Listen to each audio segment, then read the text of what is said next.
Dans la Bible, il n'y a rien qui est établi par hasard. Tout ce qui est établi a un sens.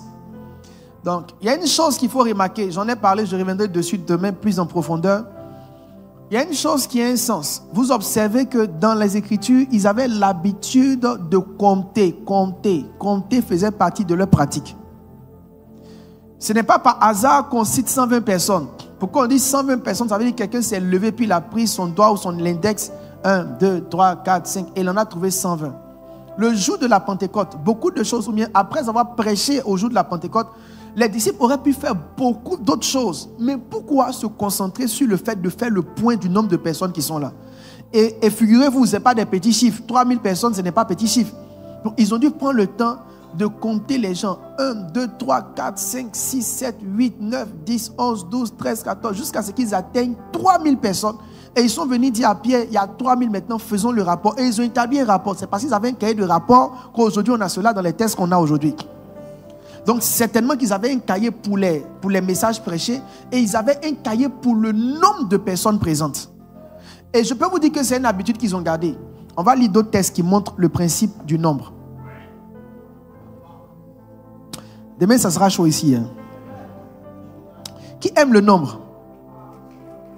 Donc, si tu n'aimes pas le nombre, tu ne peux pas être riche. Parce que même pour que tu sois, il faut que tu aimes le nombre, les chiffres qui sont sur ton compte. Qui aime les chiffres? La sagesse pour faire les choses qui durent, la sagesse pour faire les choses qui demeurent, c'est s'évaluer. J'ai enseigné ce point pendant les 21 jours, le fait de compter. Alors, en Actes le chapitre 2, le verset 41, il dit, ceux qui acceptaient la parole furent baptisés. Et ce jour-là, le nombre des disciples s'augmenta d'environ 3000 âmes. Ce jour-là, le nombre des disciples augmenta d'environ 3000 âmes. Acte 4.4. Il dit cependant, donc après Acte 4.2, le rapporteur, celui qui gère les statistiques, va venir. Il dit cependant, beaucoup de ceux qui avaient entendu la parole crurent. Et le nombre des hommes s'éleva d'environ 5000. Quelqu'un est béni? Acte 5, le verset 14, si on veut s'arrêter là. Il dit ceci, le nombre de ceux qui croyaient au Seigneur, hommes et femmes, s'augmentait de plus en plus. Des documents historiques disent qu'à l'église de Jérusalem, ils sont allés jusqu'à atteindre près de 100 000 personnes. Yeah.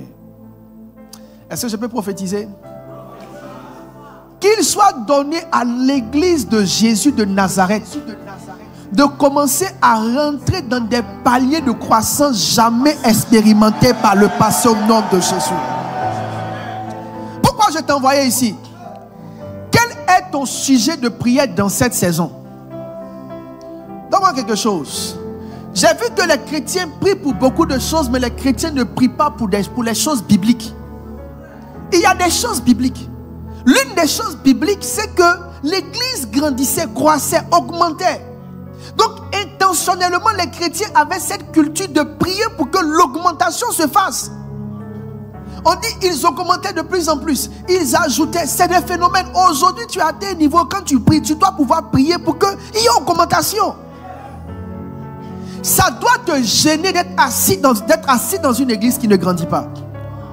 Ça doit te gêner d'être assis et de continuer à voir les mêmes visages.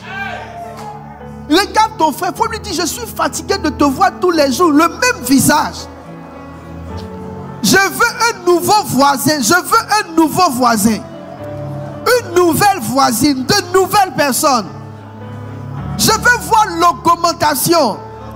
Je prie et je prophétise. Que l'esprit de l'augmentation descende. Je peux dire une chose à quelqu'un. Tout ce qui n'a pas envie d'évolution est sous une influence démoniaque. Tout ce qui n'a pas une envie d'évolution est sous une influence démoniaque. Quand Dieu a créé l'homme, les premières instructions qu'il a données aux hommes, c'est de leur dire soyez féconds et multipliez-vous.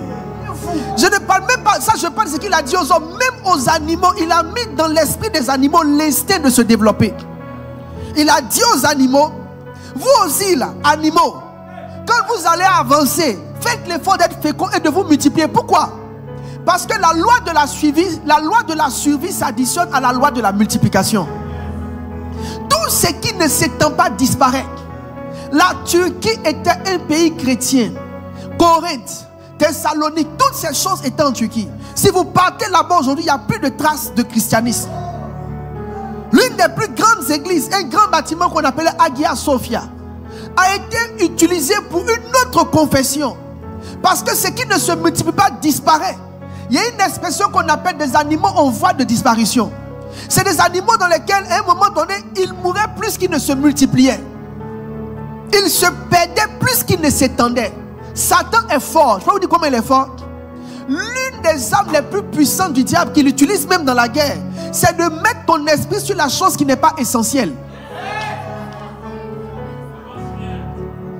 Quand Satan va commencer à prendre ton mari et à faire de ton mari un homme adultère, ça ne va pas commencer par son adultère, ça va commencer par le fait qu'il va attirer ton attention sur des détails qui ne servent à rien dans votre couple.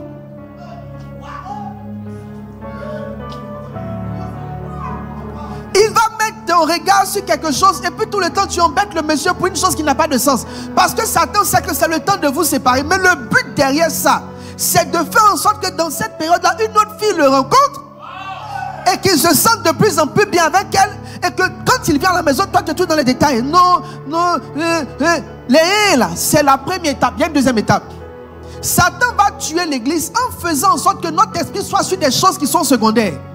Quand la Bible dit chercher premièrement, ça veut dire qu'il y a un ordre. Si l'ordre est inversé, il y aura destruction. Quand l'église va chercher premièrement l'argent, l'église va disparaître. Quand l'église va chercher premièrement le mariage, l'église va disparaître.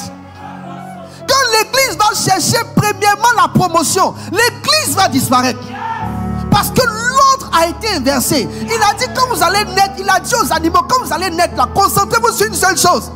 Soyez féconds, multipliez-vous. Et puis aux hommes, il a dit soyez féconds, multipliez-vous. Il dit remplissez. Il dit si vous pouvez, assujettissez. Et puis il dit dominez. Pourquoi? Parce que ce qui ne grandit pas ne domine pas.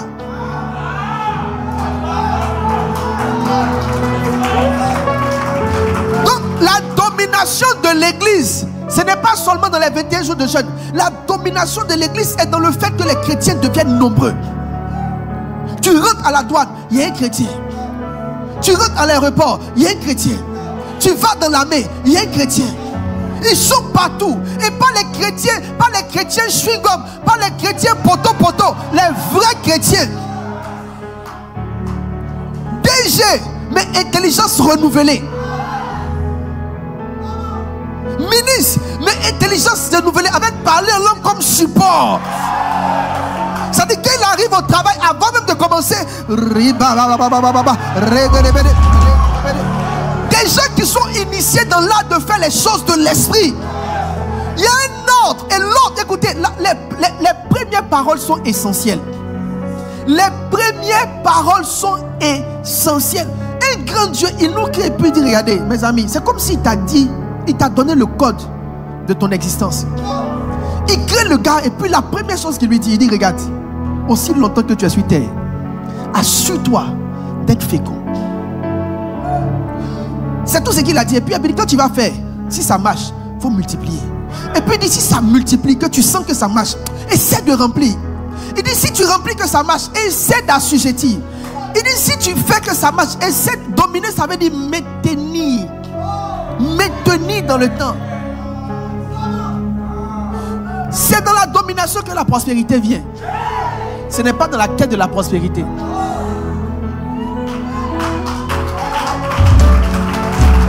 Mes amis, on est dans un monde. Quand il devait prendre Canaan, Moïse a dit à Josué, il dit allez-y et puis essayez de voir s'il y a des villes fortifiées. L'argent coule dans des siècles. Dans des siècles. L'argent coule dans des réseaux. La prospérité des chrétiens là, c'est établir un réseau plus large de personnes nées de nouveau. C'est de ta prière à elle seule ne peut pas te rendre prospère.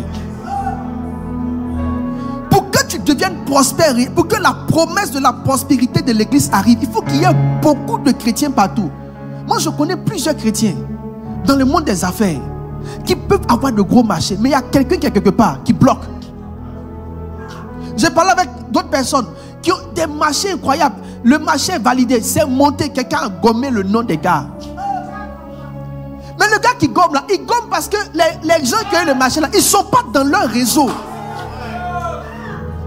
Donc, quand on dit gagner des âmes, toi tu penses que gagner des âmes là, c'est parce qu'on veut, non, c'est spirituel. Non, c'est gagner des âmes. Élever des chrétiens qui va faire que quand Dieu va nous disséminer partout, la domination va commencer à venir. Le ministre est né de nouveau, donc il est dans l'esprit.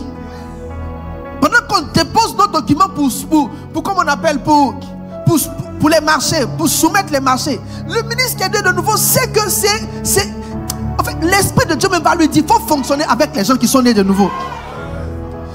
Être en petit nombre, réduire la capacité de gagner de nouvelles personnes, va affecter notre prospérité. Ça va affecter même notre cap. Pourquoi il y a célibat?